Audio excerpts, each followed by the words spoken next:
Welcome back to Defending Our Health. We have another episode today with the fabulous Dr. Kathleen Stross, one of my very good friends and a incredible expert in all things holistic health. I'm also here with the Executive Director of Veterans for Child Rescue, Forrest Seeley.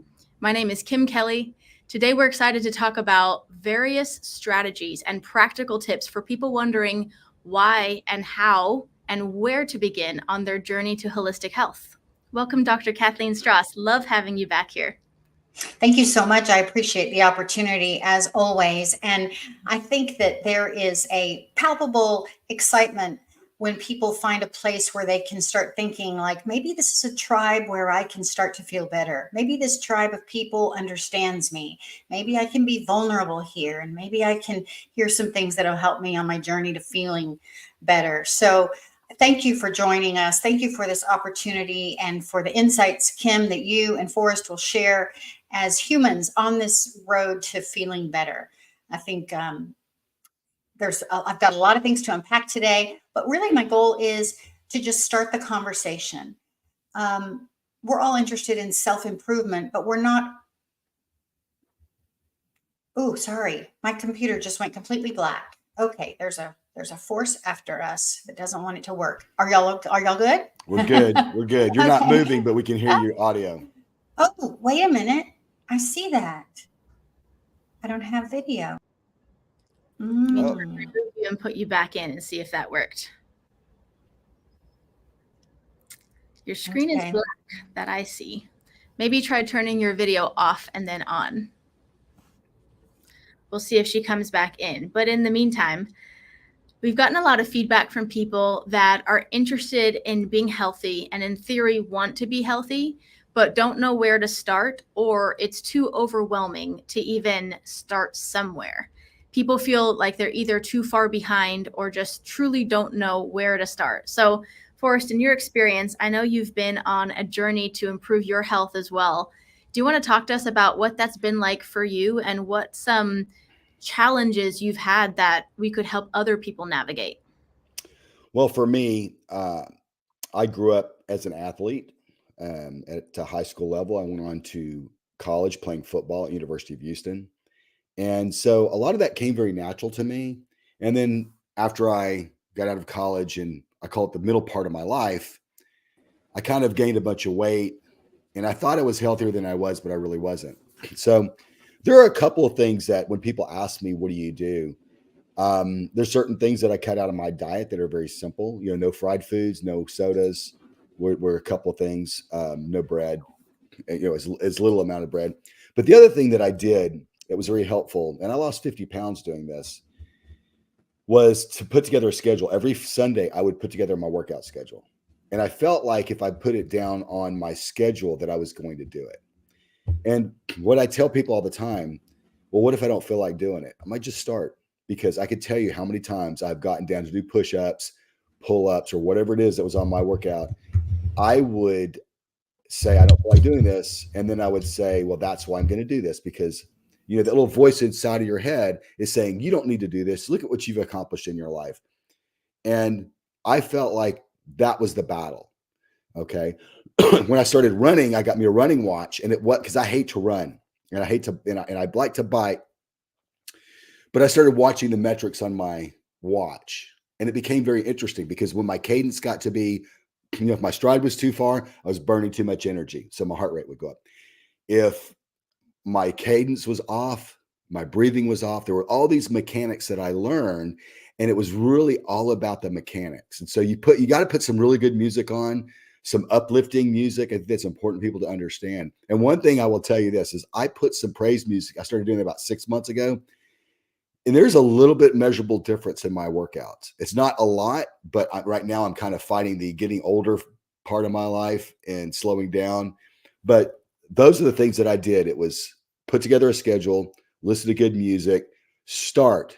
Okay. Even if you don't think you'll finish, just start. I love that. I think that's so important. We're talking about where would people even begin, and what are some of the tips and strategies people can use to start somewhere that's helpful, that's not too overwhelming, and basically take bite-sized pieces out of that goal. So Dr. Kathleen, I'm really excited to Yes. hear your insights on that. Thank you so much. Sorry about that interruption. That's what happens in live TV and live radio, right? Did Mark trip over the cable line? He must have. He told me to just check the power supply, and then I was good magically. Yeah. Right. Okay. So I like what you're saying, Forrest. I caught your story, and I think that the most important thing to do is to think about, is this the time for me to make a change? Am I ready? Am I serious about it? I want people to have a sense of success and excitement. And I know I've spent really my entire life in self-improvement. There's no doubt. That makes me probably not a very fun person to be around sometimes, because I'm always looking at self-improvement. How can I get better? And the question is, if I was doing that my whole lifetime, then sometimes was I looking for something at the wrong time? Committing to something and being successful at it takes a mindset, it takes a schedule, it takes discipline, it takes support, it takes a lot of things. And so I really think the first thing to do is to say, yeah, mentally I want to be better, but is this the right time? So I thought I would start with just taking the audience through a few questions about, is this for me and is it now? Okay. And where am I on that readiness of now? So the first thing is, am I open to making positive changes in my life? And that's the first question. We have to be really honest with ourselves as we question, am I open? Yes or no? Do I think it's for Forrest, for Kim, and for Kathleen, or is it for me? The second thing is, which areas of my life need improvement? Do I recognize what they are? So don't list them yet. Just think about, do I know what areas need improvement? Some people say, I don't know. I just feel sick and tired all the time, and I have no idea what it is. I don't know if it's diet. I don't know if it's sleep. I don't know if it's exercise. I don't know. So the question is, do I have some recognition of which areas? Yes or no? And am I sure about that? The next one is, am I willing to explore new habits and behaviors? It's either I strongly disagree, no, heck no, I'm not interested in exploring anything, or to no, not right now, unsure, agree, or strongly agree. So kind of like, where am I on that relative scale of, am I willing to explore new habits? Here's a good one. I believe change is possible and necessary for growth. Do you believe that? Do you believe that change is possible? Do you agree strongly about that, or you're not sure? The next one is, are you actively seeking information or resources to improve your well-being? Now, I'm thinking if you're on this listening or watching, the answer to that is yes. You are seeking and you are learning. And that's why we're taking this time to go through this. So give yourself a check mark there for, I'm actively seeking information to improve my well-being. And then here, next one, am I willing to take small steps toward positive change? You have to be ready to take small steps. Forrest, that's the word you said. Get up and do it anyway. I have to be willing to take a small step.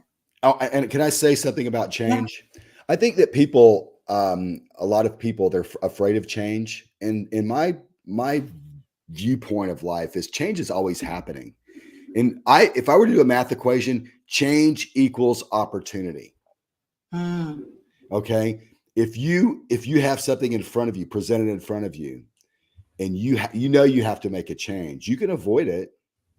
But what's the opportunity? In my business life, people complain about you would kind of get the company running the way you want it, but then change was coming.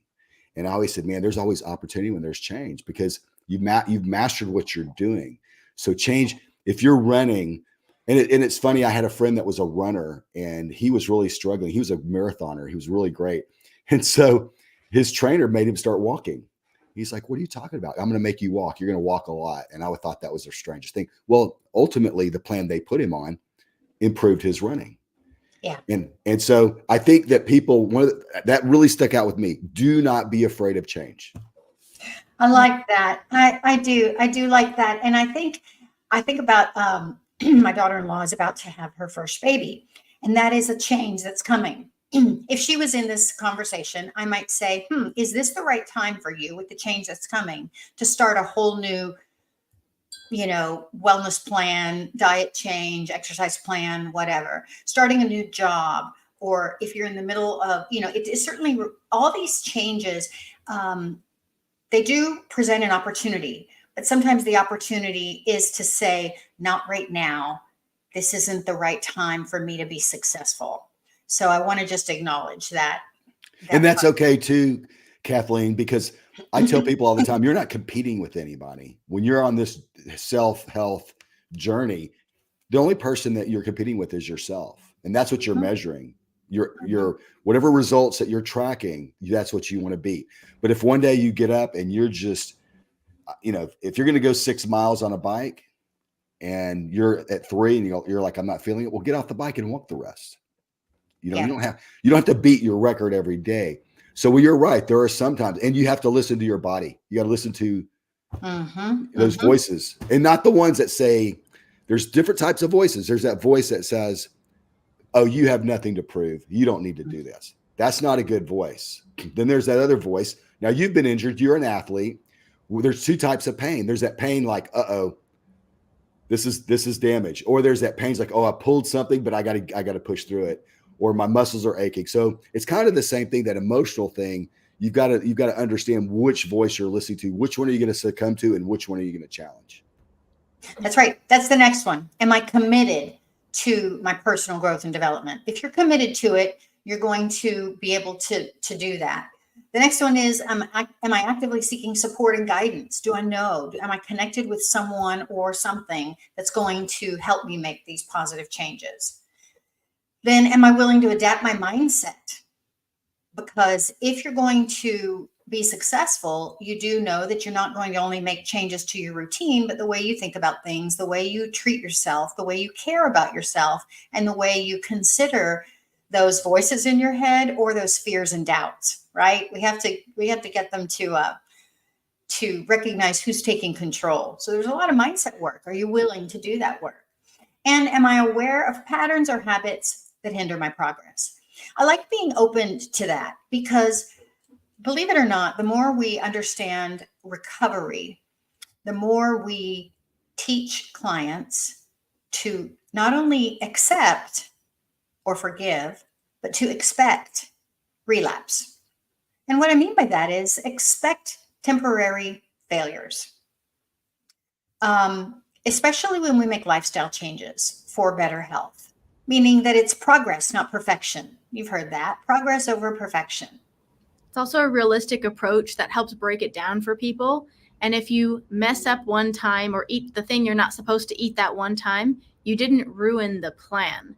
Now, you should choose to start anew the next day, but it's not a failure if you, quote, mess up. So I like pivoting around life's circumstances because they will never be perfect enough for us to consider 0 failures.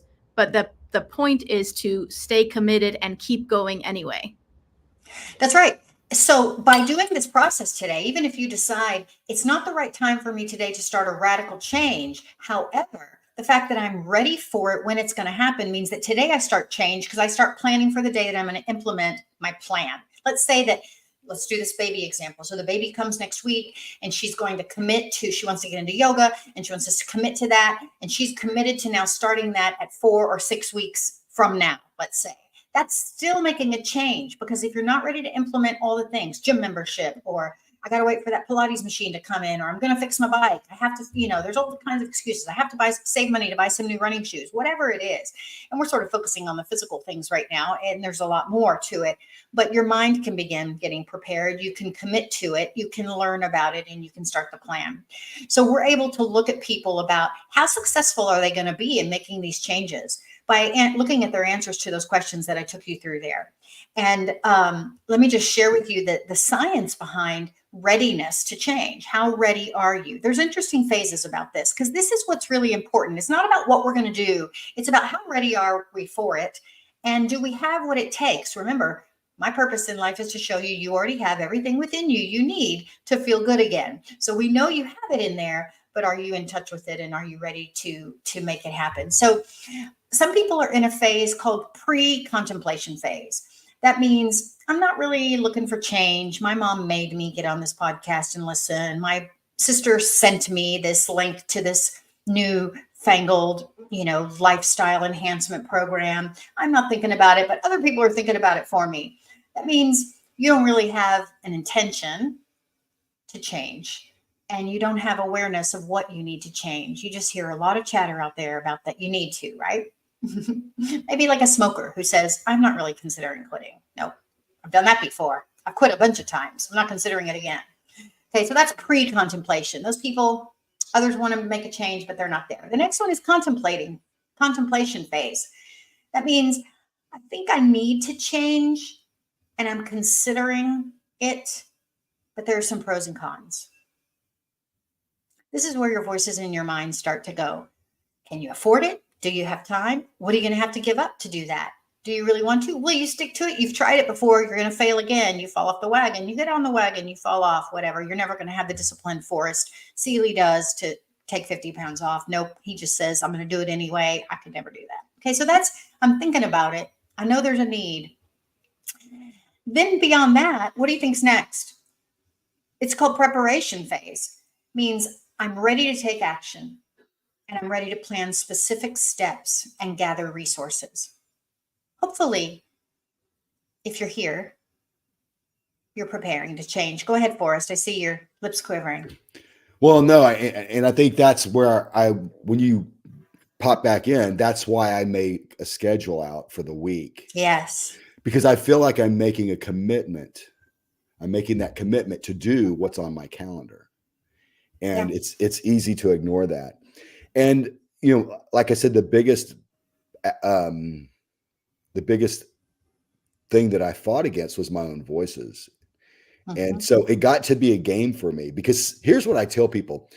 If you can do this, if you can make these changes for health, it will also impact how you make changes in your relationships, how you make changes in your job and your career.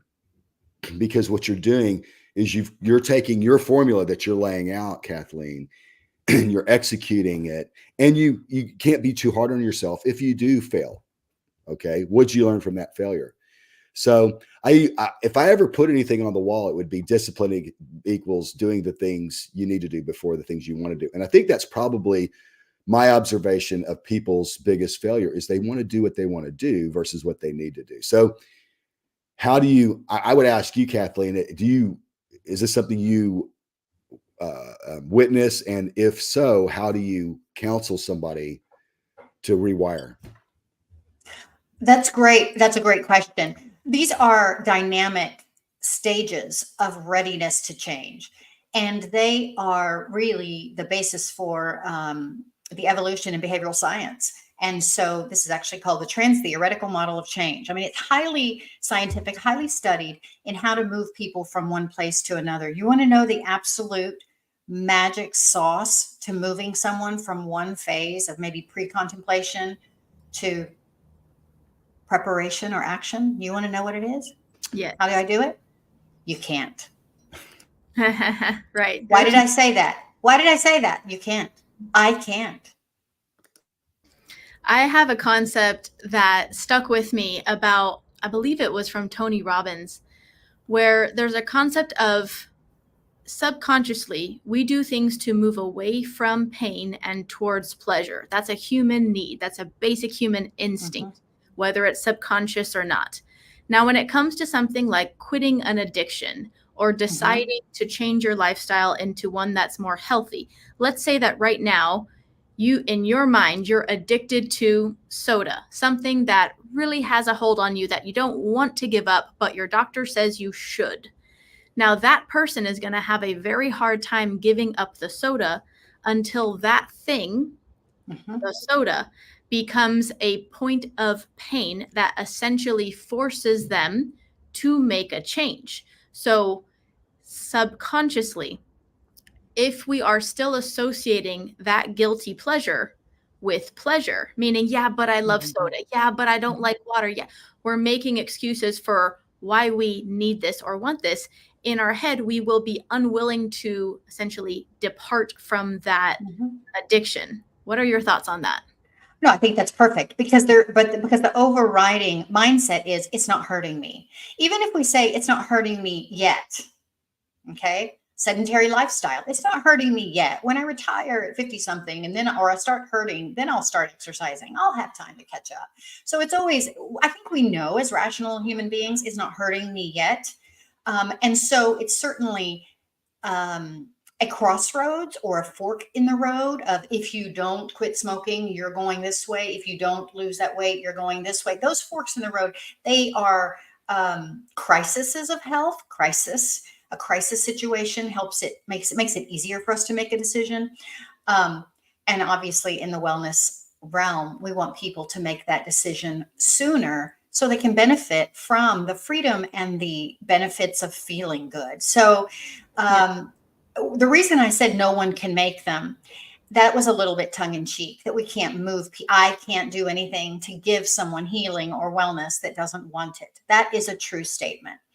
So what we've focused on when we realize that we really have no power over these people, but what? We can help them find the tools within themselves. They're in their own power. Yes. Absolutely. So that's what we want to do. And the way to move someone along is just like I want to do in this Defending Our Health series, is to help people ask themselves the right questions so that the mind clicks and puts them on the path. Kim, you've said it before. The mind wants to be in balance. The mind wants to be healthy. We want to be in homeostasis. We want to be content. We want to be at peace. We want that. We're just banging our head against the concrete trying to figure out how to get there. So it's asking the right questions. So hopefully through this process, and each segment, we can talk about different places and different challenges people have. And what questions should I ask myself to help me move through the readiness to change? Does that make sense? It's really asking yourself those hard questions. Forrest, what was a question you asked yourself that when you answered that question, it helped move you from considering it or contemplation to, I'm going to do it? There's a question. Well, for me, at the time, this is about 10 years ago, I asked myself, I am working out more. I started working out. I started doing all this stuff. And why is it that my health isn't getting better? And I spoke to my doctor, who was a little Chinese man, who he made fun of me. He wasn't making fun of me, but I received it as making fun of me. And it was comical to me to some degree, but he was right. And so I have a friend that she is a health, a dietitian, and she's an exercise coach. And she put me on a simple diet and gave me a workout and gave me a routine. And I just at that point, I said, I'm going to follow this because I've tried a bunch of other stuff. And I'm getting heavier, and I'm getting slower, and I'm hurting more. It was really about chronic pain too. Yeah, it's right. I think when you're talking about he was making fun of me, it makes me think about the question. So you do this, and this, and you've been doing this and this for this long. How's that working for you? I think that's the perfect question of how's that working for you? What was important about that too is you have to be not afraid of the answers. You have to accept the answers for what it is. Yeah. There's a lot of conversations about fear. Yeah. What is the fear? The fear that I'm going to have to change and do some work. And I'll tell you an interesting. That I'm wrong. I mean, Kathleen, you and I are about the same age. When you were a child, did your mother ever say, clean your plate? There are kids starving in other countries. Yeah, she did. That's a common thing. So whenever I just felt like if Kim and I were eating together, we were younger, and if she had food left on her plate, I would eat it because I would feel guilty that she was wasting food. Mm-hmm, mm-hmm. And it might be healthy food, but you still can overconsume. Absolutely. And so basically, I think we've been programmed to, we all eat more than we should. We consume more than we should. And food for me and Kim really talks about this, food is fuel. But we make so many emotional decisions about food. We have these discussions, we have blogs, you have people taking pictures of their food, and it's gotten out of hand. Well, I like the question that you asked and that you brought up there of what are the limiting beliefs, or what are the beliefs you have? So if you were telling me the story about if I'll say, well, just decide to, well, I always say smaller plates, portion control, smaller plates, never use a dinner plate. We almost never use a dinner plate anymore because it's too big. You feel like you have to fill it up. But if someone says, I could never do that, I'll say, who told you you couldn't do that? And they'll say, Mom, so you want to know, where did I receive that belief? Because if you're a baby, remember this is continuing our conversation about, we want to return to who we were when we were pure and unharmed by the world. What is that? That baby knew when to stop sucking. That baby knew when to stop eating. If you tried to force feed that baby, what would it do? It would purge, it would throw up, it's going to clearly vomit if it's had enough food. So it knows when to stop eating. Somehow something happens when we start to think we need to continue eating. And there is a pattern that is set up there. And you can go back and explore those things. But sometimes it starts with just something as simple as, who told you that, Forrest? Well, I know it was my mom. She told me there were kids in Africa. Well, I'd say, okay, send them this banana, please. And hopefully it will be edible by the time it gets there. So it's just, these are patterns and behaviors. And we have to challenge our beliefs and see if they're healthy, if they're based on fact or fiction, and are they designed for us, by us, or did somebody put them on us without our permission? Exactly. I like that mindset shift applied to a lot of things, including people's mindset around, yeah, but this is hard. Or, for example, a limited mindset when you talk about introducing either restrictions, like, okay, let's use a smaller plate. If people's mind immediately go to, oh no, don't take my food away from me, or oh no, I won't have enough, oh no, I'll be hungry, or oh no, you're restricting me. It's a very restrictive mindset, but where does that fear come from? Because we're not actually talking about starving, and your body is actually going to be nourished if you eat correctly. So again, it's a incorrect premise, and you could say an irrational fear. But I know that people's mind goes there. For example, when you call it a diet.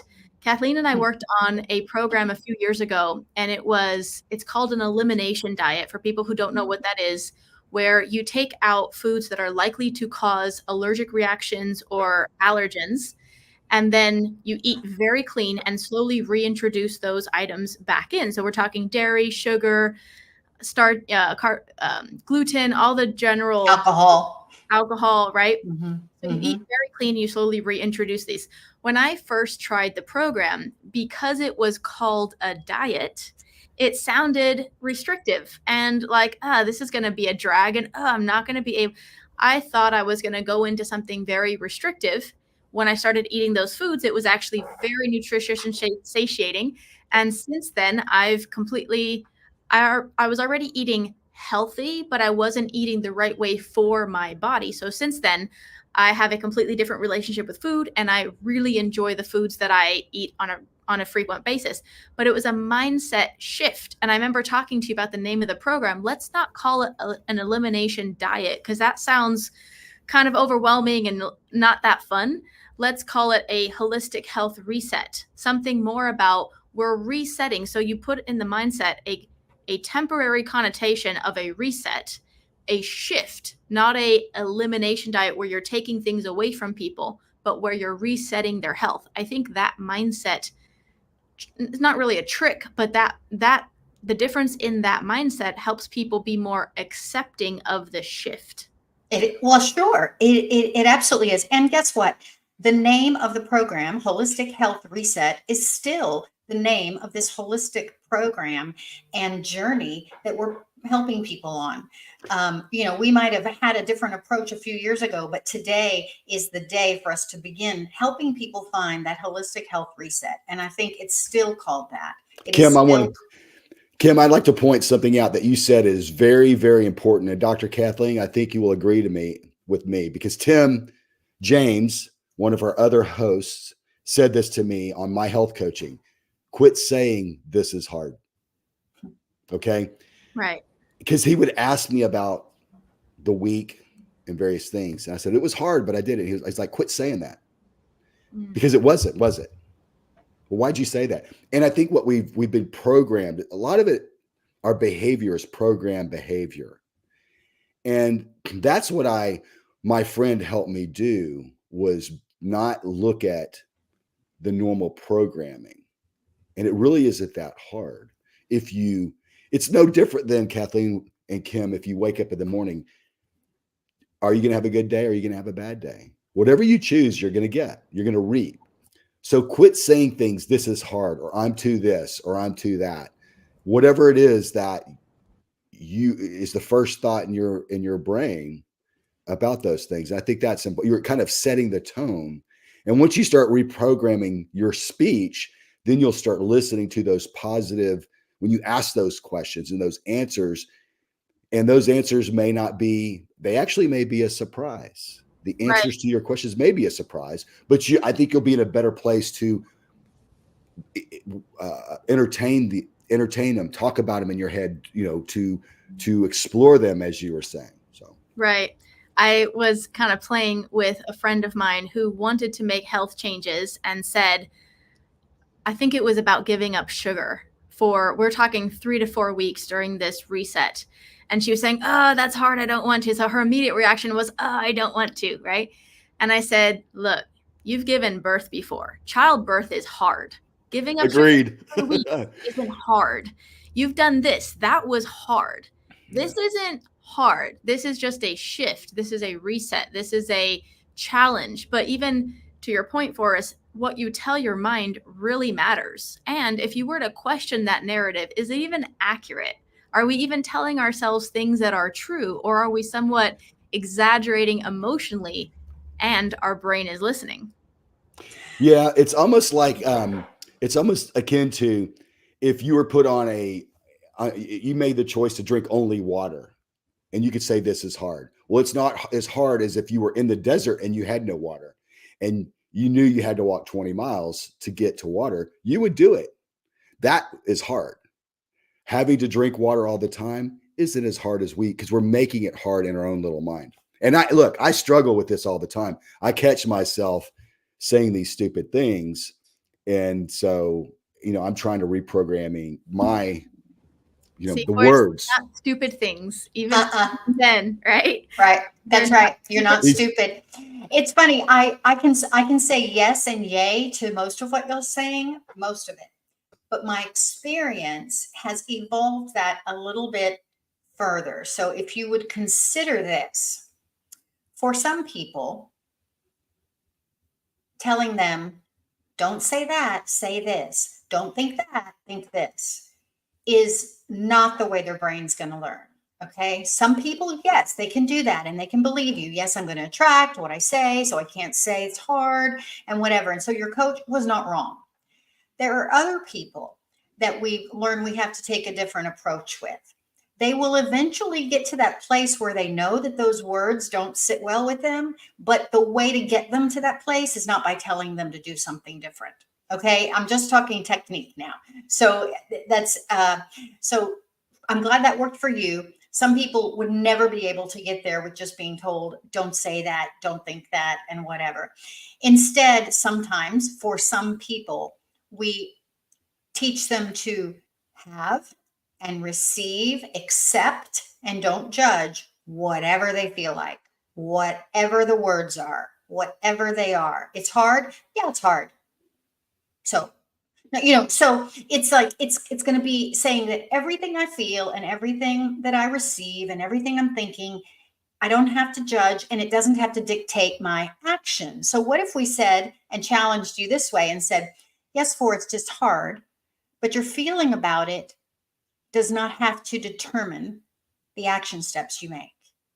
Your feeling about it is not going to dictate your behavior. What dictates your behavior is what matters to you, what your values are, and what you want to be committed to, and the intention you set to better your health. So what if we said, let those feelings come? I feel like hell today. I'm going to have a bad day. Okay. You said, can you wake up and say you have a bad day? You're going to. Well, so let's just say you do. We're going to acknowledge that what we say manifests, okay, or what we think in our brain maybe is likely to happen. So it does. It doesn't have to determine what I do tomorrow. There are people with chronic situations that really have good days and bad days. There are. And I spend a lot of time with those people. They're even on their journey towards feeling good every day, they'll make that change. But right now it might be, you're going to have a good day and a bad day. So that doesn't have to dictate your behavior, your values, your beliefs, and your mindset. Receive it, accept it, and don't flog yourself for the fact that you skipped a day, missed a day, couldn't do it, and you had an experience. So that's the acceptance of whatever you're feeling in the moment. I think the bottom line of both of those strategies is that our emotions shouldn't be driving the bus. Right? You know where you want to go, and your emotions shouldn't do it. So have your emotions up and down. Let's do it. Let's certainly celebrate the wins. And let's acknowledge the other things, but they don't have power over determining what we're going to do next. Yes. I love that concept of acceptance and determining to do it anyway, or this is hard and I can do hard things. This is hard and it will get easier. Right now it's hard. When I start this, it will get easier. So I love not rejecting those thoughts as much as reframing them, because I think that's part of reclaiming your power. It's not saying it's hard, therefore I can't do it, I don't like it. It's saying it's hard and I'm going to master this and make it easy and part of my lifestyle. Right now, I don't think about what to eat and not eat. I just eat the way that's best for me. And it's pretty much in line with what was the elimination diet, which is very extreme for some people. But to me, I enjoy it every single day and my body feels great. So I reap the reward and it's not hard for me at all anymore. So it's a lot of progress when you can accept that. And just see that that's a journey. I'm really trying to meet each person in the audience where they are right now. And if they're not even sure that they're worth the effort, I don't want to have them feeling failure or wondering if they can do it or having real trouble with thinking a certain way. I think that let's keep going. And just acknowledge that where you are is where you are, and change is an opportunity. That is true, and the truth is that it is for you as well. And whatever rate, whatever speed, whatever design, it is for you to feel good again. So, how do we do it? Can I move towards now the steps on what we're going to do? Yes. We'll talk more about readiness to change and change theory and change therapeutic interventions. That's great. But let's just talk about, so what I'm going to do. So I've decided I'm going to contemplate change. I'm in the preparation. I'm not preparing yet, but I'm seeking knowledge. Now you're still on the call. So that's great. You're still listening. You're still with us. Let's take it. Let's go from here. We got to have some categories and we got to have some structure. There's ways to do this, either filling out forms or writing a diary. There's all kinds of structure and ways to do it. But in general, we need to take a survey, like a self-assessment, right? Just a self-quiz. We used to laugh about Cosmo quizzes. Is that still a thing? Do young people know what a Cosmo quiz is? It's a Cosmopolitan magazine. Cosmopolitan magazine used to have quizzes. And today is a trash magazine, pretty much. But when I was young, Cosmo had quizzes. Like, take this quiz to see if you're among the smartest people on your block. Take this quiz to see if blondes really are stupid. Whatever it was a Cosmo quiz.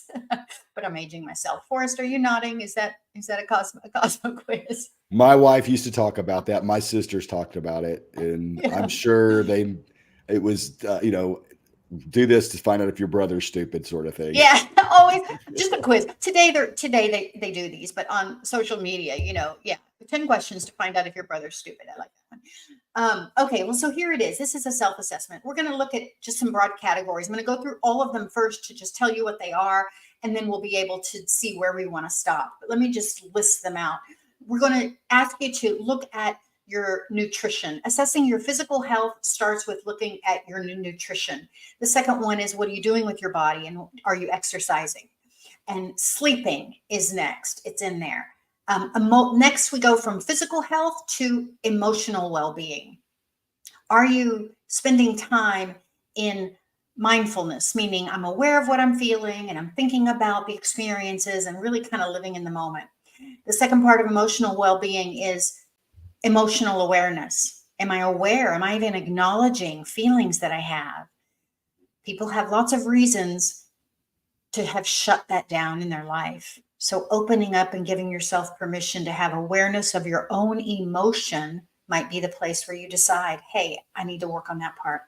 Social connections is the next part of emotional well-being. We're doing a survey of that. Then we move to spiritual health. Do I have purpose? Do I have meaning? Have I ever done the work to see what is my purpose and my meaning? Am I connected to nature? Do I have connection with nature or other beings or other life forms? And do I have gratitude? Do I recognize the benefit and the value of daily gratitude practice? So those are, again, the mind, the body, the spirit, the physical health, the emotional well-being, and the spiritual self that makes up the triad of holistic wellness, holistic health. The holistic health reset includes agreeing to be here and agreeing to do a self-assessment. So is there anything you think I missed out on? Each one of those has deeper dives a little bit for people to start doing it, but that's the structure. Any surprises there? No, I like that. My addition or question would be, do I have a plan, either if it's a support system or some sort of plan where if I mess up, that I will get back on track? So for example, I will start anew the next morning, or some sort of plan to ensure you stay committed even when life happens. Yeah. Well, I think that's an important part of it. And I think that is part of the questioning about, do you have emotion? How is your emotional well-being? And do you have connections? Not only do you have a social connection of someone who knows you, but are you willing to become connected to a group who will help you stay encouraged and motivated to continue and be accountable and be honest? Sometimes our closest social connections, whether it be family, friends, spouses, roommates, whatever, we don't let them inside to know our vulnerabilities. Maybe we play perfect with those people closest to us, but taking the risk of being vulnerable with someone is the best opportunity to make a connection for someone who's really interested in your holistic health and risking being vulnerable. So, I mean, I think that's it. That's certainly part of it. So that's one way to do it. And there's ways to say, I'm going to sit down and start an inventory specifically about those things. We'll come back to the details in that, but there's another way to begin also. So one way to begin, like I said, just to reiterate, is to survey your physical, emotional, and spiritual well-being in those things. The second way to do it that might be more appropriate for some is there a specific worry or concern you have about your wellness right now? And to begin by thinking about things that you know you shouldn't ignore anymore. So that's an inventory that is looking at for specific things. Some people, well, do you have one? Like, okay, I'll start. I need to figure out why my right hip hurts at night when I sleep. Why does my hip hurt? So that's something I have a worry and concern about. So if we take that as an example of, well, every night I'm waking up in the night and my hip hurts and I can't figure out why. Wonder if I have arthritis. So that brought itself to the top of my list because I was feeling it. I didn't want to start with a whole inventory. I knew something's going on with your hip. So I took steps to decide. At some point, I had to decide, I'm going to do something about this. I'm going to go get it checked out. I'm going to go see if I can figure out what's going on with it. And maybe that starts with a doctor's visit or an x-ray or starting a stretching program, whatever it is, how you decide to proceed into remedying something. But it still was those same steps. This is happening. I still feel that every day. And when am I going to do something about it? So what do you think about that? Doing an inventory of what are your top 3 worries and concerns? What are your top 3 concerns you have? Maybe they're not physical. Yeah, I like that because it breaks it down into something more measurable than attacking health as a whole. Let's focus on these 3 things. I think it's also a better motivator for people to, for example, get out of this temporary pain or solve this hip pain issue versus tackling everything about their health all at once. That's right. And listen, it's not always physical, because if I was to have you just list physical things and then 5 sessions in, you said, My marriage is ending. My husband left. I'm home alone. I have the kids. I didn't tell you because I'm just interested in this holistic health reset. And you're going, whoa, explosion, right? So it has to be, this is why I say the words, tell me the top 3 worries and concerns you have. Now, I guarantee you, if my personal life was in shambles, if my marriage was falling apart, if I was worried how I was going to pay the bills tomorrow, my hip pain wouldn't measure or show up, would it? It wouldn't have even been an issue because that's not the top of my worries and concerns. So I want the listeners to say, what are the top 3 things I have worries and concerns about right now? Because sometimes our physical health is not the top. A lot of times it's not. It Right. doesn't measure. I don't have time. I can't think about that right now, right? Yeah. And those stressful life events can also exacerbate physical symptoms. Mm-hmm. I would imagine that often by addressing those things, a lot of physical Mhm. symptoms will take care of themselves.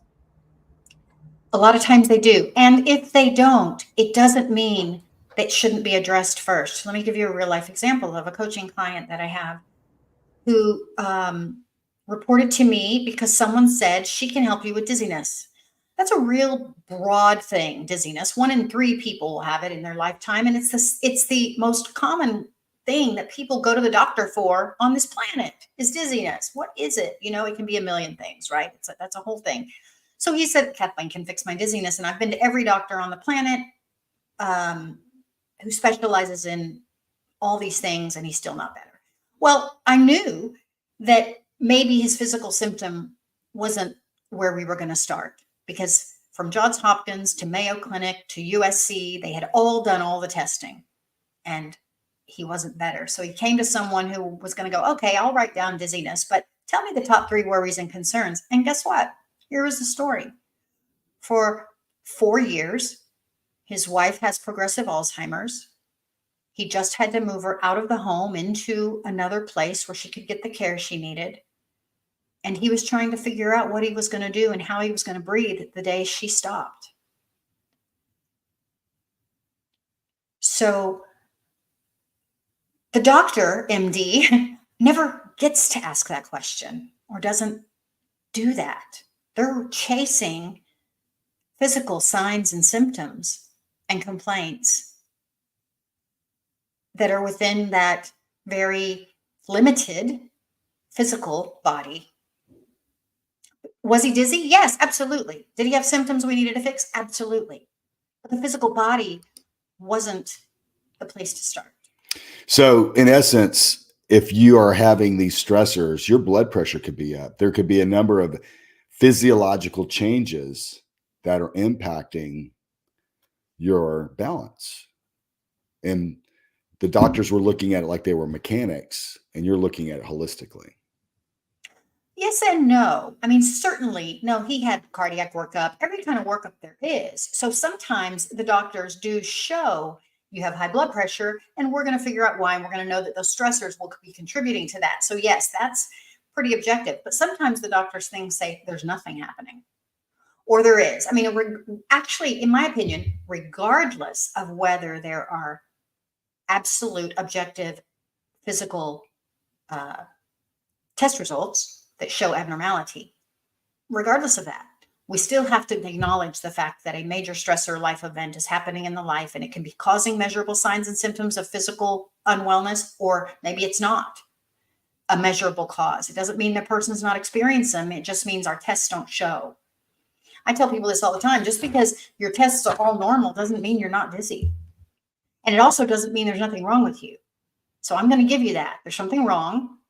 And just because people say there's not, doesn't mean there's not a physical manifestation of what's going on. But if it's that one of those physical manifestations of a stressful situation, a past trauma, or a physical manifestation of something else, it doesn't mean it's disease, as if I have a virus, or I have a cancer, or I have a rotator cuff injury. It could be I have chronic stress and it's taking a toll on my life. And my body says, time to wave the white flag. Something has to change. Do you see? Those were really different approaches.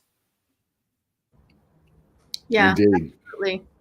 I've talked about this before, but I think in general, the medical system is designed to look at Mhm. separate parts of our body, but not our body as an ecosystem, and certainly not the mind and body and spirit connection of all those things, how they affect each other. And to your point, test for the things that aren't necessarily measurable. So I think people have been taught that if there's not a diagnosis, nothing's wrong. Or if there's not a pill or something prescribed for it, then there's nothing they can do. So I love your approach about looking deeper, and also the acceptance that, yes, something's wrong, whether or not the test says it. Because you feel off, that means something's wrong. Is that a lifelong prognosis, diagnosis? Not necessarily. Regardless of what the test results or diagnosis is, the goal here is not only acceptance and acknowledgement that something's wrong, but also the acceptance and hope that I can still change this. I can still make improvements. Yes. To lead another example, to tell you another example is these are real stories. Another person who was, I think I mentioned this last time, was waiting to go to a major medical center for testing. And I said, would you just consider it's the possibility that you feel better before you even get to that? And I do this even with people who are, well, when they're awaiting diagnosis. It doesn't mean that they don't need a surgery or something. If you need a surgery, you need to have the surgery. I'm not saying that I'm going to go in and make something different. I'm just saying that most diseases and most not diseases, most things that make us feel bad or make us feel unwell are not really specific diseases that need treatment or a surgery. They're lifestyle things, they're functional things, they're things that have to do because of the way we move or don't move or eat or don't eat or sleep or don't sleep. So that's why we're looking at holistic health, because this is when the doctors say, no, I don't have a pill for it, or maybe you don't have to take that pill. Maybe you can do this. We're really talking about lifestyle medicine, lifestyle change. That's 90% of what's happening to people right now is that is shortening their lifespan, is things that they can do something about by making these changes. So that's what we're talking about.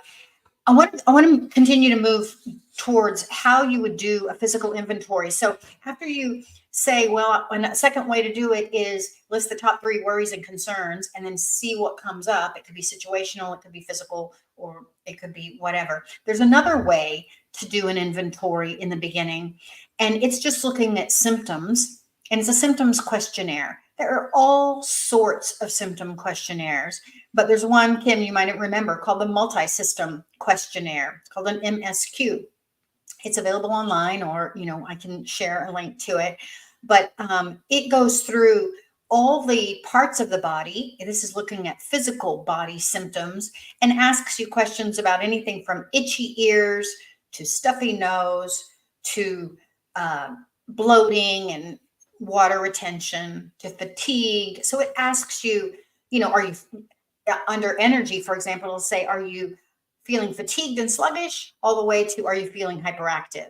So, I mean, it looks at all these different parts of our physical body and our mind and our emotions and asks questions, and you just check the check mark. So this can help the holistic practitioner know where to go to see which direction they should go to try to help you, because some things are really difficult to pin down. We've given you a couple of ways to start, but if you still don't know where to begin, you can take a multi-system questionnaire. And let me just give you some examples of what it goes in. And this has been developed in a way such that it's telling to the holistic practitioner of, are most of your problems joints or muscles? Are they about energy and activity? Are they about your skin? Are they about your heart? And that tells us somewhere to go. So like looking at the head, what you would answer on this is if you have these things often, if you occasionally have them, or if you never have them.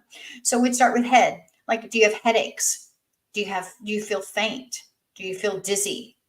Or do you feel insomnia? I mean, these are head things. So you would see how much of it is your head. Then you ask about the eyes.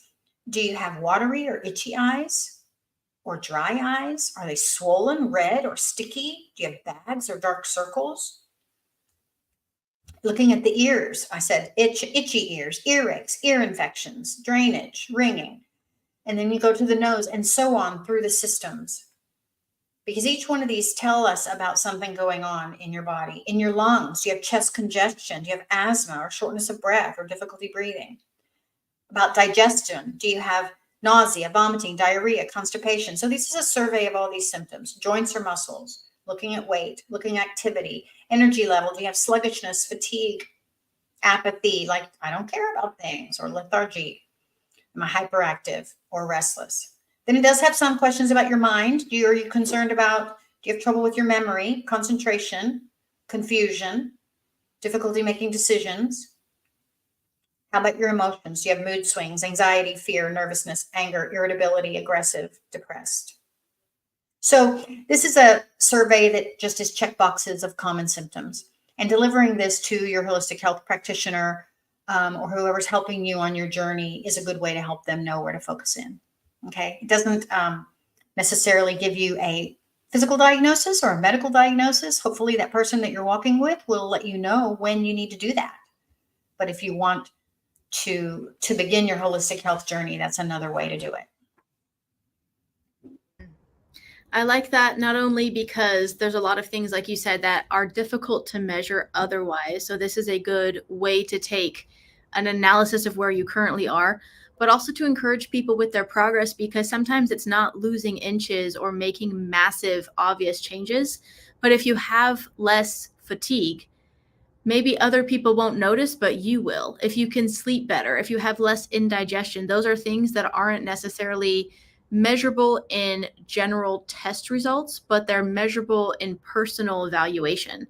So I like taking that evaluation also to make people aware that what their current normal is may not be the optimal normal. Meaning, just because right now it's normal for you to have indigestion, that's actually not normal. And our goal is to get you to a place where you experience either much less or none of that at all.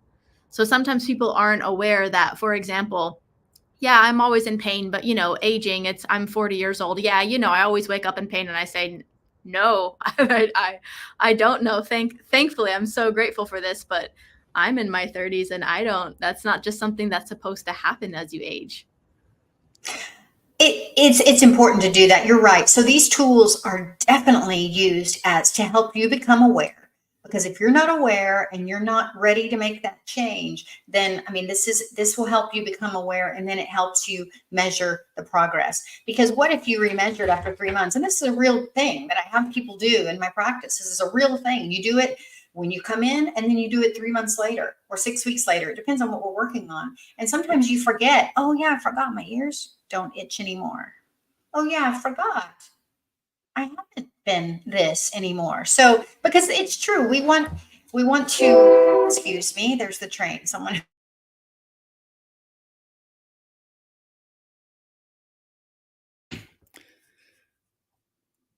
Well, while we have a break, ladies, I have got to step off here. I have another commitment. And so, Dr. Kathleen, Kim, I will see you next time. Thank you for joining us, Mr. Forrest. Thanks for your insights and your encouragement. You're a great example of when you're ready, you'll do it. And how thanks for great having and me. freeing it is. You're welcome. See you next time. All righty. I love what we were discussing too, because I think it's so important for people to have that hope that we're not only going for inches lost or, diseases gone. We're also going for these little symptoms that they may not even realize are affecting them so much every day. And people certainly may not be used to living without pain or brain fog or indigestion or whatever these symptoms that they're just dealing with and living with. You said something to me really impactful about hope, while also hope and acceptance. Do you want to unpack that concept? It's important because we're all seeking wisdom. And I think there is wisdom in knowing that part of hope includes the recognition of the reality of your situation. let me put it this way. The person that I think does this best is a doctor friend I had many years ago who was a very, very successful physician. And one day out on his ranch, he fell off the tractor into the line of his tractor and the implement that he was pulling. This man went from, being an active father and loving the outdoors to being a high level spinal cord injury, unable to move his arms and legs on his own. And he had to find hope knowing that what happened to him was really, really tragic. Now relate that to the audience, who each person here might experience something that dreadful that happened to them and changed the trajectory of their perfect life. Hope has to include the acknowledgement of the situation that you're in at this moment. And that's wise hope. That's full hope. That's hope with power. That's hope in the real moment. And that's hope for me, because I have to have eyes open wide and know and be accepting and aware of the real situation I'm in right now, whether my physical body is broken beyond repair, whether my marriage or relationship isn't there, or whether my spirituality is in great question right now and my belief in anything. Hope exists with acknowledgement of those things. Yeah, I love that, because again, back to your earlier point of, we're not trying to reject or dismiss the natural human instincts or emotions, whether it's what we feel or about what happened to us. We're not trying to reject and suppress and deny those things.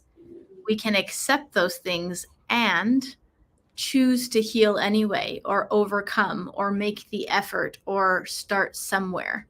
So I think a lot of what can hold people back is that overwhelm of, yeah, but I'm just too bad. Yeah, but I don't want to open that Pandora's box. Yeah, I'm just dealing with it.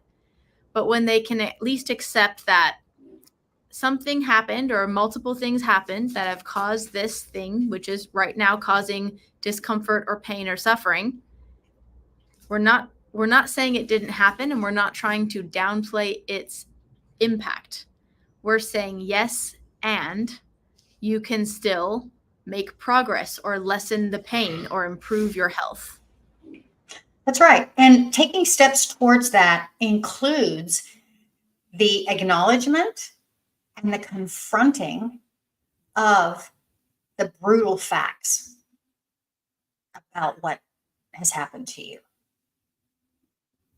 And you can probably hear me say that, some of you, and know there's power in that statement. If I confront carries with it a little bit of power. Confront, acknowledge, accept under my own power the brutality of what I experienced. I think that is a very forward-thinking, fear-facing attitude to hold, isn't it? Yeah. Absolutely. It also reinforces, like we were talking about earlier, it's hard and I can do hard things. Bad things happened to me, but it did not destroy me. It did not take me down. I can still overcome.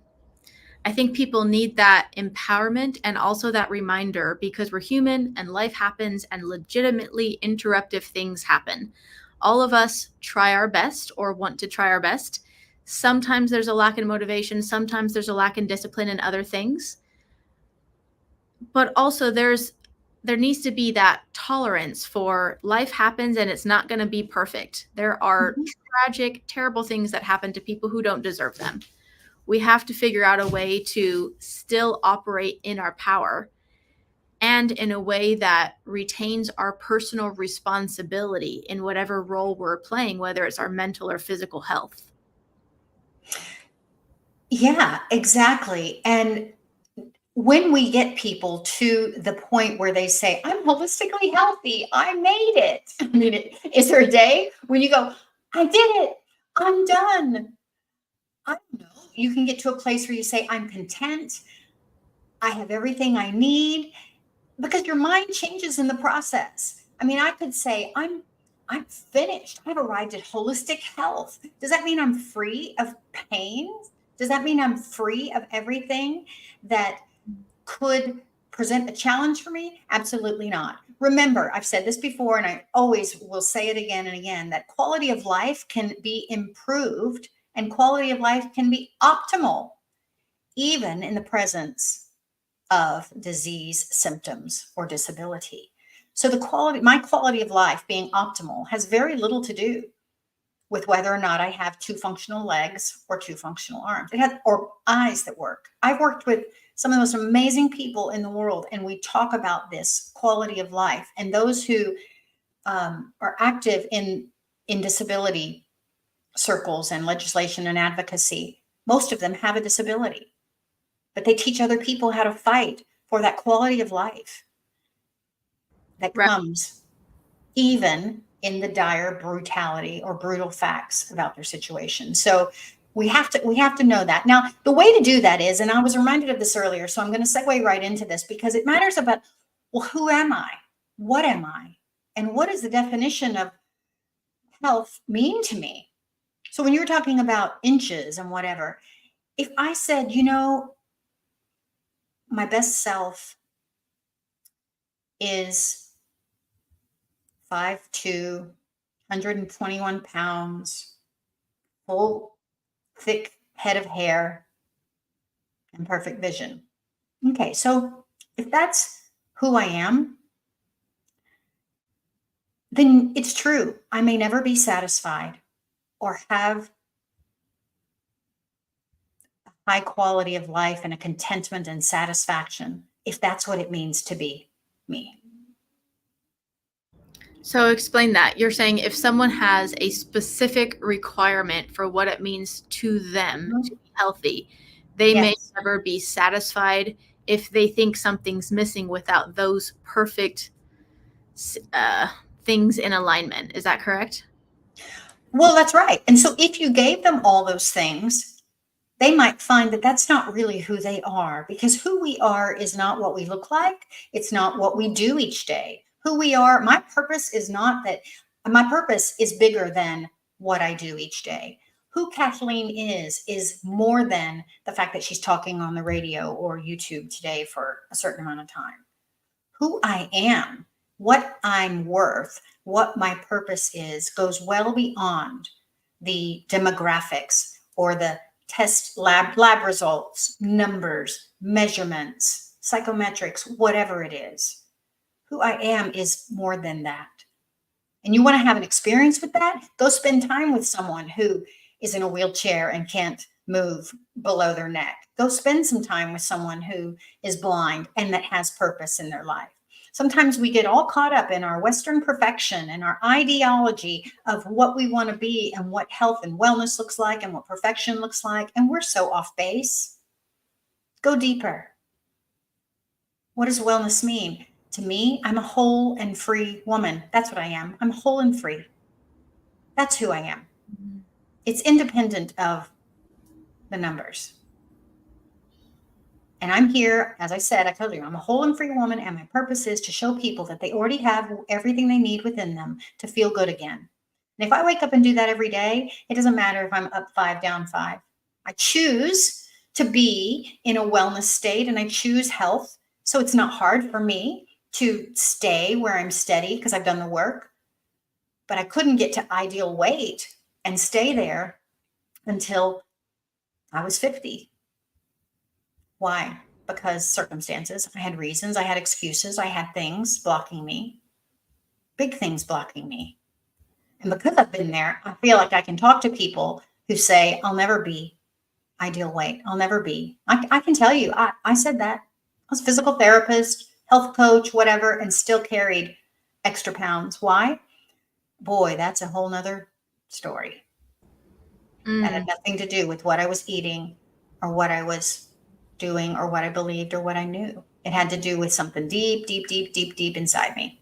So I'm going to focus on that a little bit because not everybody has their own personal story, struggles, background, trauma, but I think it's so important for people to realize that health goes far beyond what you eat or don't eat. Yes, now I think nutrition is one of, if not the most pivotal aspects of health.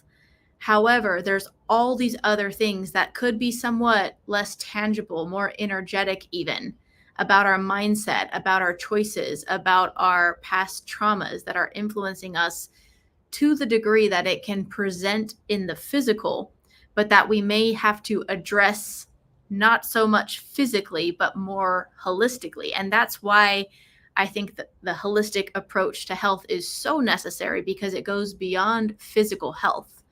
So I want to share a pretty vulnerable story. I don't think a lot of people who know me know this about me, but I dealt with an eating disorder for about 15 years, and it was to all different sides of the spectrum.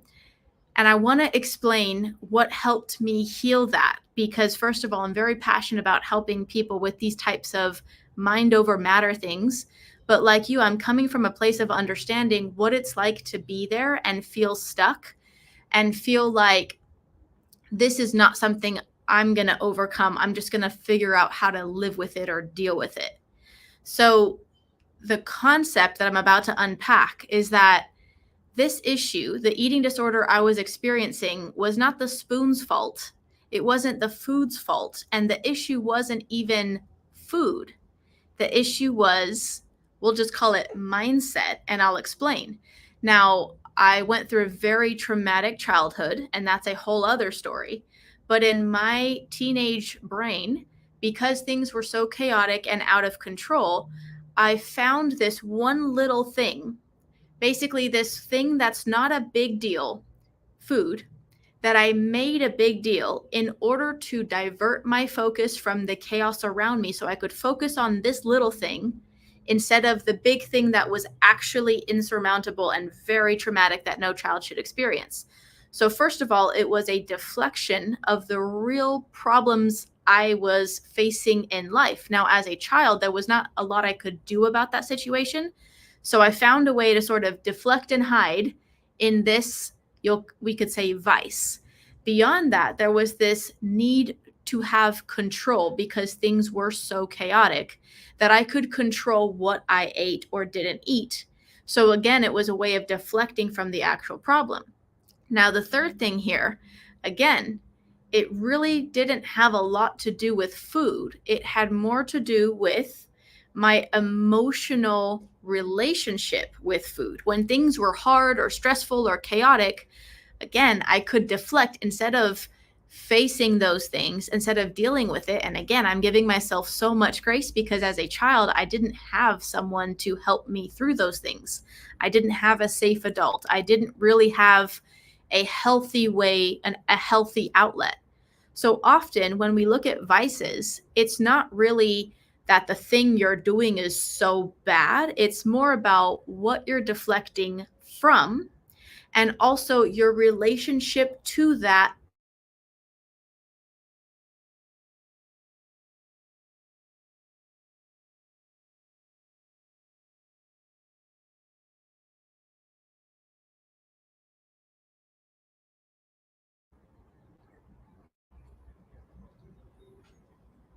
Whoops, I think I lost connection there. I was talking about people have the need to move away from pain and towards pleasure. Now, if in your mind, this situation is stressful, let me go deflect and, go to the bar and drink or whatever it is you're doing. In your mind, that's your scapegoat. That's your safe place. You can sort of form a relationship with that scapegoat because it is a temporary form of escape or deflection. Now zoom way out. And again, I think you're muted. I am muted. I was going to say, I think we heard all that to a point. And I think what you were talking about, it just reminded me of there is a desperate need to control something. And just like you said, to feel safe and to avoid pain. And sometimes some of the unhealthy choices we make or the lack of healthy choices we make keep us in this comfortable place. And we do everything we can to avoid pain and to stay safe. And your relationship with food was the one thing that you used to soothe you and that you could control. One of my children had some challenges when they were small, and they developed into an eating disorder as well that became the need to control things and the need to self-soothe. And that was the one thing that they could control. And that's an interesting thing to acknowledge, because whether you experienced it yourself or whether you're a parent, developing a healthy relationship with food and every substance is really an important, critical part of our health journey, because we have this innate desire to soothe ourselves, to stay safe, to have comfort. Yeah. And we do that when we start sucking our thumb. We do Right. that when we start rocking back and forth. If nobody rocks us, the child's going to rock anyway. You know, we will do these things to help soothe ourselves. And so, I mean, that's the bigger connection to helping us find our own comfort in healthy ways at our own hands. Absolutely. So for parents and caretakers, if we're using food as a reward for children, I'm not saying don't ever reward your child with ice cream, but I'm saying if that's the reward, every time they do something positive, they are rewarded with food. Child can associate food as a reward, and specifically junk food, not necessarily even healthy food, but specifically ice cream or whatever treats. The other aspect is if you as parents and caretakers are setting the example that you have this vice, whether it's smoking, drinking, or your phone, this thing that you sort of go into and can be consumed by, or all your worries go away, or you zone out when you get into this zone, that also can show the children that that's a healthy behavior. So to your point, when I reframed my relationship with food, and when this was a whole process, and people who can understand the struggle, and it's a very long process of, first of all, if you have yourself convinced that this thing is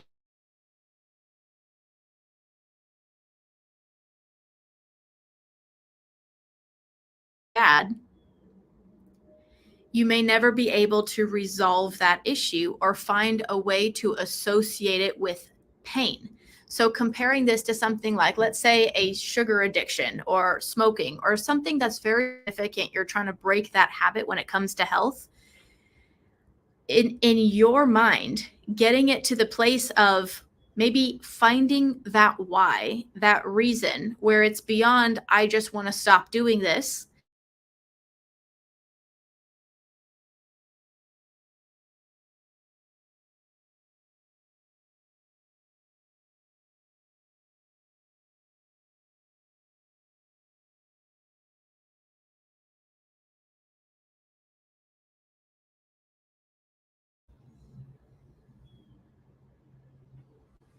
My connection might be kind of bad. It's coming in and out today.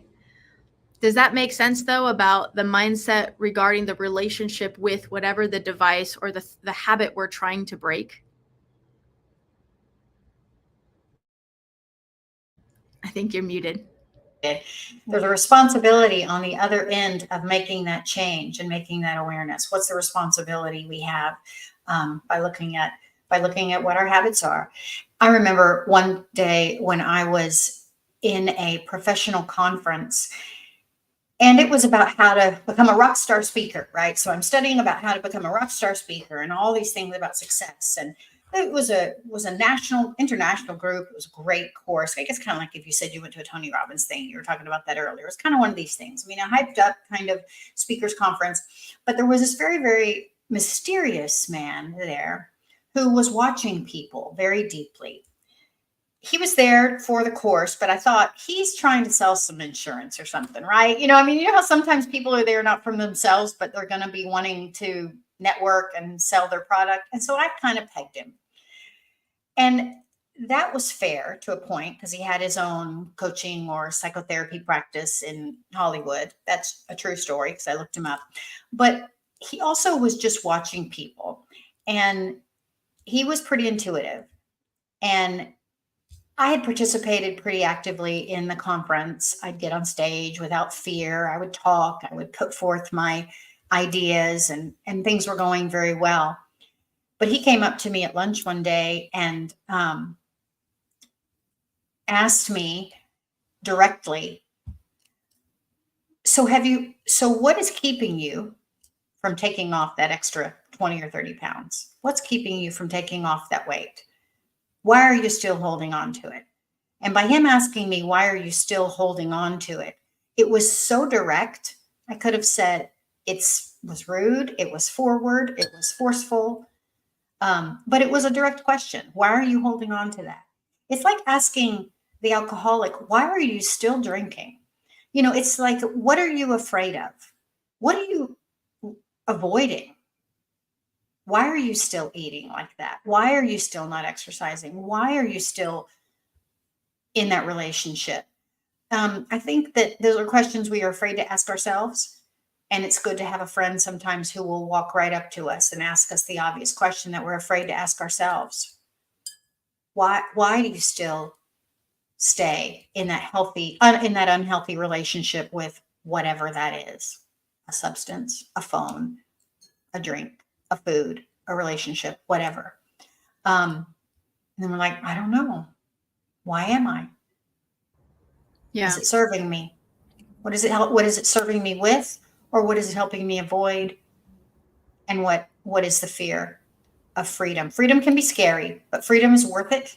And I encourage everybody who wants to take a journey towards finding freedom, wellness, contentment, peace, and joy, whatever it is for you. I always ask my clients, what are we chasing? For some, it's peace and joy. Some they'll say freedom, but it all means the same thing, really. I think it means the same thing. Free to do what I want to do at any point that I can do it, that is not illegal or immoral, that serves me and serves the world and is connected to my soul of what my purpose is on this planet. I mean, that's what we want. Absolutely. That's an interesting concept when we're talking about being free from the things we're choosing, meaning we're not talking about tangible slavery. We're talking about freedom from an addiction or a vice or a habit, whatever we're calling it. To your point, that I think that's so crucial for people to accept is that whatever your habit or addiction is, whether it's sugar or smoking or something worse, you're doing it because somehow it's serving you. Mm-hmm. Now, you may hate it. You may not want to talk about it. You may not be ready to talk to other people about it. But I think that self-awareness and acceptance that for some reason, this is serving me. Now, I may go up and down in motivation. I may binge and the next day say, I'm never going to do that again. That was terrible. And then the next day be back at it. Why? Why are you coming back to it? It's serving some need. What's that need? How can we meet that need through a viable, healthy means? To me, that's addressing the root cause. It's not the spoon. It is. What's driving you to the spoon? Why is the spoon your comfort zone? And specifically the unhealthy foods. That's right. I think we'll do a whole Defending Our Health segment on some specific addictions, but one that I'm going to really poke at people right now about is gaming, for example.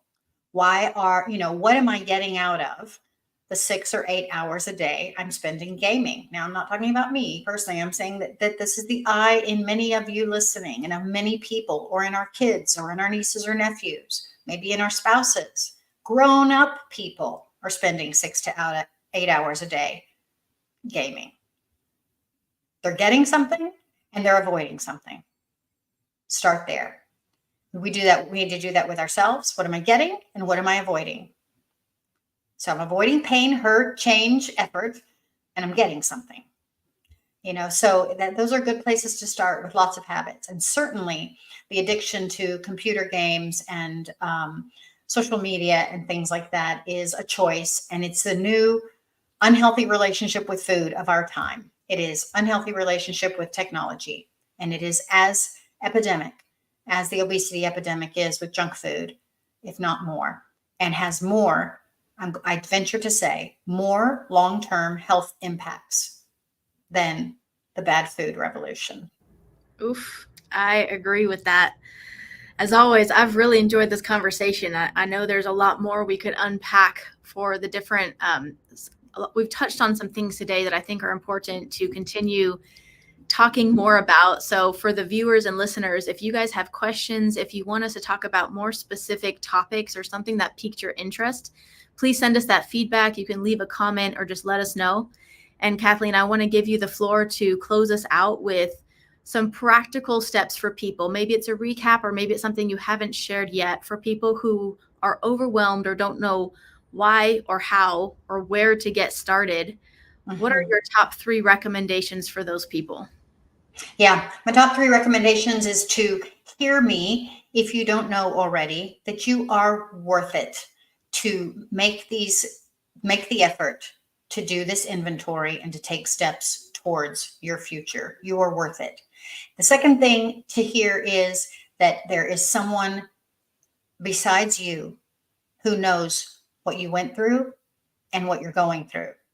You are not alone, and someone before you has broken through the barrier that you're trying to break through. So there is a community and there is help. And then the third thing is that be kind to yourself. Accept that making a decision for change, making a decision for health and wellness comes with an acknowledgement of our imperfections. So, in terms of being ready, what are you waiting for? If you're ready and you're ready to make some changes with people who aren't looking for perfection, who accept mistakes and hardships and struggles along the way, then really there's nothing to lose. And knowing that you're worth it and helping you find that journey to really love and appreciate who you are and why you are is something that I'm excited to help you do. So, stay in this group, come back. We're going to try to give people tips and give yourself a hug. I mean, I think really once we realize we're worth it and we're worth the effort and we're worth the change and we're going to find someone who believes in us, then it's fun. Yeah, absolutely. I want to back up everything you said. And I also want to encourage people that starting somewhere still makes a difference, and that there's a compound effect of the choices you're making specifically regarding your health. So 1 bicep curl may not do much. 20 bicep curls done correctly may help. 20 bicep curls done correctly every week, you may start seeing improvement. So even if you're not doing the entire spectrum of all the best things you could do to be healthy, I want to encourage you to start somewhere, because those impacts can compound. And even if you could reduce your pain or improve the quality of your sleep by a few points, those things matter so much and will affect so much. That start in the discipline can often cause the kind of momentum you need to really make that lasting impact and lifestyle changes. So I want to encourage you to start with one thing, just the one thing that you can start doing today, whatever that is for you. I'm going to tell you, because you were saying you're asking me the 3 most important things. You touched on them. Pick one and start now. Either I'm going to sleep better or more, or I'm going to hydrate better or more, or I'm going to walk every day. So pick one and move towards it. I think that is a broad net to dip into the water, and we could catch a lot of fish by getting people to either fix their sleep, sleep better, hydrate more, drink more water, or walk every day. Pick one and do it. I love it. There you have it, guys. Thank you again for watching or listening to the Defending Our Health show. We hope this information has been valuable. We hope you can share it with other people that are on a similar journey, or that you want to invite to join us on this journey, because we're going to be unpacking a lot of aspects of holistic health and giving you some really practical strategies and tips to implement in your daily life. We know that healed people heal people, and our goal is to help elevate the entire consciousness, not only in your physical health, but also your mental performance, so that we really can make a meaningful difference in this world. Dr. Kathleen Stross, as always, it's such a pleasure to have you. I always enjoy these discussions, and I'm already looking forward to the next one. Me too. See you then. Thank you so much. And thank you again, everyone, for listening.